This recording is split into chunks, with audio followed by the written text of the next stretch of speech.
अस्सलाम वालेकुम। Software process models में हमारा नेक्स्ट टॉपिक आ जाता है प्रोटोटाइपिंग मॉडल। अब ये प्रोटोटाइप क्या होता है? सबसे पहले हम ये देखते हैं कि प्रोटोटाइप होती है एक डमी होती है, एक समझ लें किसी जो लार्ज चीज़ है ना, मतलब कि असल चीज़ है, उसको हमने कॉपी करके उसको हमने पेश करना होता है। इस टाइप का ना ये मॉडल होता है। इसमें होता है क्या कि प्रोटोटाइप मॉडल ना एक जो क्लाइंट होता है ना, उसको जब किसी अपनी रिक्वायरमेंट्स का या अपने सिस्टम का आइडिया नहीं ना हो रहा होता कि यार ये किस तरह का मैंने सॉफ्टवेयर बनाना, और ना ही उनको कस्टमर उनको डेवलपर्स को समझ आ रही होती है कि ये किस तरह की रिक्वायरमेंट्स पेश कर रहे हैं, तो जो होते हैं ना डेवलपर्स होते हैं या सॉफ्टवेयर इंजीनियर्स होते हैं, वो कहते हैं कि हम आपको एक प्रोटोटाइप या डमी बना के देते हैं, आप उसको चेक करें कि क्या ये आपकी रिक्वायरमेंट्स को फुलफिल कर रहा है। अगर तो ये रिक्वायरमेंट्स को फुलफिल करता है तो वो इसमें फर्दर फंक्शंस ऐड करके ना तो उसको पूरा एक सॉफ्टवेयर बना देते हैं। अगर तो नहीं करता तो फिर वो क्या करते हैं कि उसकी वो जो रिक्वायरमेंट्स होते हैं ना वो उसको मज़ीद बताता है, वो अंडरस्टैंड करते हैं और फिर उसको वो उस सॉफ्टवेयर के अंदर ऐड करते हैं। जैसे ये देखिए, हम इसके डायग्राम में देखें, रिक्वायरमेंट्स को एनालिसिस किया। रिक्वायरमेंट्स को एनालिसिस करने के बाद उसने एक डिज़ाइन किया। डिज़ाइन करने के बाद उन्होंने कहा कि हमें ये प्रोटोटाइप की ना इतनी इसकी समझ नहीं आ रही सॉफ्टवेयर की, तो हम क्या करते हैं एक प्रोटोटाइप बना लेते हैं दिखाने के लिए कि क्या ये इस तरह का ठीक है जैसे आप कह रहे हैं कि ये वैसे ही है। फिर इसमें सॉफ्टवेयर की वैल्यूएशन होती है कि वो देखता है कि ये मेरा ठीक भी है कि नहीं। अगर तो वो कहता है कि ठीक है तो वो क्या कहते हैं कस्टमर अप्रूव करता है और फिर इसकी डेवलपमेंट स्टार्ट हो जाती है, फिर टेस्टिंग होती है और फिर रिलीज़ कर दिया जाता है। अगर तो वो कहता है नहीं ये मेरी रिक्वायरमेंट्स के अकॉर्डिंग नहीं है, तो फिर इसको हम रिव्यू करते हैं, उसको दोबारा से देखते हैं, जांचते हैं और फिर इसको डिज़ाइन करते हैं। ये ना ऐसे फेस चलता रहता है जब तक जो कस्टमर की है वो रिक्वायरमेंट्स को वो पूरी नहीं हो जाती।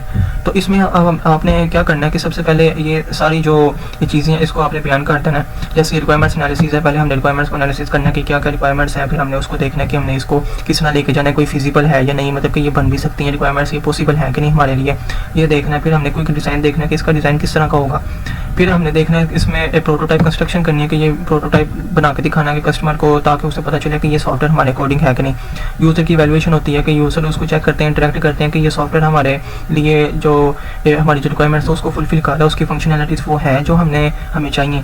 फिर उसकी रिफाइनमेंट ये होती है कि हर एक सॉफ्टवेयर में होती है जो सेवरल जो आइटरेशंस होती है ना, मतलब कि पहले उसका डिज़ाइन बना के प्रोटोटाइप बनाया, फिर कस्टमर की वैल्यूएशन हुई, फिर उसके बाद डिज़ाइन किया और फिर उसको बाद में हमने डेवलप किया। मतलब कि अगर वो सर्टिफिकेशन नहीं है तो ये सारी चीज़ों का ना उसमें देखा जाता है, जांचा जाता है, अनलेस के वो उसमें वो कोई ना कोई चेंजिंग और ना लाने को कहे। तो जब तक सारी वो सर्टिफिकेशन हो जाती है उसको रिफाइनमेंट करके तो उसको फर्दर जो सी है वो डिटेल्स में, डिज़ाइनिंग में, या फंक्शनैलिटीज़ में ऐड कर देते हैं। फिर फुल स्केल डेवलपमेंट ये होता है कि ये वेल अंडरस्टूड होता है और इसमें ये जो समझने की चीज़ें होती हैं ना वो ज़्यादा होती हैं, मतलब कि वो अच्छे से समझा जाता है, क्योंकि जो सारी चीज़ें हैं वो प्रोटोटाइप्स के थ्रू हमें पता चल गई होती हैं। तो इसमें हमें जो कस्टमर की इन्वॉल्वमेंट होती है ना वो अब नहीं होती, क्योंकि जो सारी उसकी रिक्वायरमेंट्स होती हैं वो हमें पता चल जाता है। ये अपनी सारी चीज़ें लिखने के बाद आपने ये जो डायग्राम की पॉइंट्स है उसको लिखने के बाद आपने STLC के जो पॉइंट्स है उसको भी साथ में बयान करना कि इसको क्या क्या हम आगे फर्दर लेके चलेंगे।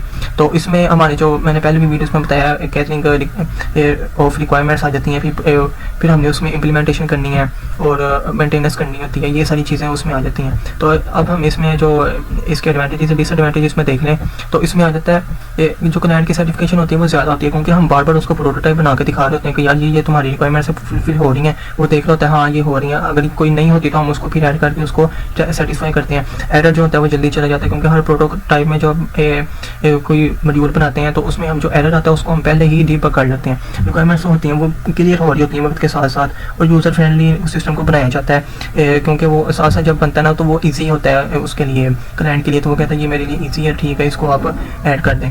तो इसके जो डिसएडवांटेजेस है ये है कि वो टाइम बहुत ज़्यादा लगता है, क्योंकि एक सॉफ्टवेयर है उसको हम प्रोटोटाइप बना के उसको कस्टमर को दिखा के उसका फीडबैक लेके तो हम बना रहे हैं, तो ये काम ना काफ़ी लंबा हो जाता है। तो जिसकी वजह से ये डेवलपमेंट की जो कॉस्ट होती है ना वो भी बढ़ जाती है, टाइम भी लगता है उसमें। तो और इसके अलावा आ जाता है कि इनकम्प्लीट प्रोटोटाइप्स मिसलीड कर सकते हैं, मतलब कि जो कभी कभी क्लाइंट सोचता है कि यार ये प्रोटोटाइप की फाइनल वर्जन है, ये मिसअंडरस्टैंडिंग ना क्रिएट कर सकता है, इसलिए ना वो प्रोटोटाइप होता है वो ज़ाया हो जाता है, या उसमें वो जो फंक्शनैलिटीज़ होती हैं वो हम ऐड नहीं कर पाते हैं। तो ये हमारा इसमें आ जाता है प्रोटोटाइप मॉडलिंग में। नेक्स्ट हमारा प्रोसेस मॉडल आ जाता है स्पाइरल मॉडल। अब स्पाइरल मॉडल में क्या होता है कि हमारे पास जो आइट्रेशंस होते हैं वो कहते हैं मिसाल के तौर पर चक्कर होते हैं उसके अंदर, जिसके थ्रू हम सॉफ्टवेयर की डेवलपमेंट करते हैं। अब ये एक सॉफ्टवेयर डेवलपमेंट अप्रोच है जिसमें हम जो कि वाटरफॉल और प्रोटोटाइप मॉडल का मिक्स होता है, और इस पर सबसे ज़्यादा जो फोकस किया जाता है वो रिस्क मैनेजमेंट में किया जाता है। आपको जब भी कोई इस तरह का सवाल आ जाए कि वो कौन सा मॉडल है उसके बारे में लिखें जिसमें रिस्क मैनेजमेंट के थ्रू हम मॉडलिंग को इस्तेमाल करते हैं, तो वो सिर्फ और सिर्फ स्पाइरल मॉडल है। रिस्क मैनेजमेंट का जहाँ भी नाम आए उसको हमने स्पाइरल मॉडल के थ्रू ही सोल्व करना है। तो इस मॉडल में सॉफ्टवेयर डेवलपमेंट के ना छोटे छोटे साइकिल्स होते हैं, मतलब स्पाइरल्स होते हैं, और हर साइकिल में हम प्लानिंग करते हैं, रिस्क एनालिसिस करते हैं, उसमें डेवलपमेंट और टेस्टिंग होती है। जब एक साइकिल कंप्लीट हो जाता है तो हम नेक्स्ट साइकिल में स्टार्ट ये करते हैं कि उसमें जो इस सॉफ्टवेयर की जो इंप्रूवमेंट है हम उसको बढ़ा सकते हैं। फिर ये मॉडल जो है वो बड़े बड़े कॉम्प्लेक्स प्रोजेक्ट्स के लिए ना बेस्ट होता है, जहाँ पर रिस्क जो होता है वो सबसे ज़्यादा होता है और सॉफ्टवेयर में बार बार हमने चेंजिंग करनी होती है। तो इसमें ये जो है हमारा सॉफ्टवेयर जो रिस्क मैनेजमेंट के लिए होता है, इसमें हमने रिस्क को देखना होता है कि कोई अगर हमारा कोई रिस्क आता है, कोई ना कोई ऐसी जो फंक्शंस में कमी आ जाती है या इस तरह का कोई सिस्टम में एरर आ जाता है जिससे दूसरे जो फंक्शंस हैं वो भी ख़राब होते हैं या उसमें भी नेगेटिव इफेक्ट आता है, तो हम इसको सॉल्व करने के लिए करते हैं। फिर आइटरेटिव डेवलपमेंट ये है कि इसके अंदर हमारे पास एक गोल गोल चक्कर होते हैं जिसमें हम डेवलपमेंट करते हैं। फिर फ्लेक्सिबल एबिलिटी होती है इसमें कि ये और भी एक्सपेंड हो सकता है, मतलब कि बड़ा हो सकता है। तो इसके मज़ीद जो पॉइंट्स हैं वो सारे ही STLC के अकॉर्डिंग ही होते हैं, मतलब कि हमने देखना होता है। ये मैंने आपको पहले पिक्चर दिखा देता हूँ। इसमें यह कि हमारा जो सबसे पहले रिस्क मैनेजमेंट है, फिर हमने प्रोटोटाइप बना के देख लिया उसमें, फिर उसकी डिज़ाइनिंग की, फिर उसमें कोड की, इंटीग्रेशन की, टेस्ट की, इम्प्लीमेंटेशन की। जो प्रोडक्ट की डेवलपमेंट होती है वो सारी इस फेज़ में हो जाती है, ठीक है। फिर उसको हम रिलीज़ करते हैं। अब रिलीज़ करने से पहले सबसे पहले ये जो सारे प्रोसेस है ये चेंज होते हैं। क्या होता है कि जो ऑब्जेक्टिव आइडेंटिफिकेशन होता है, जो हमारा ऑब्जेक्टिव है उसको हम आइडेंटिफाई करते हैं कि हमारा सॉफ्टवेयर किस टाइप का होने वाला है। अगर वो रिस्क मैनेजमेंट होगी उसके अंदर तो हम स्पाइरल को यूज़ करेंगे।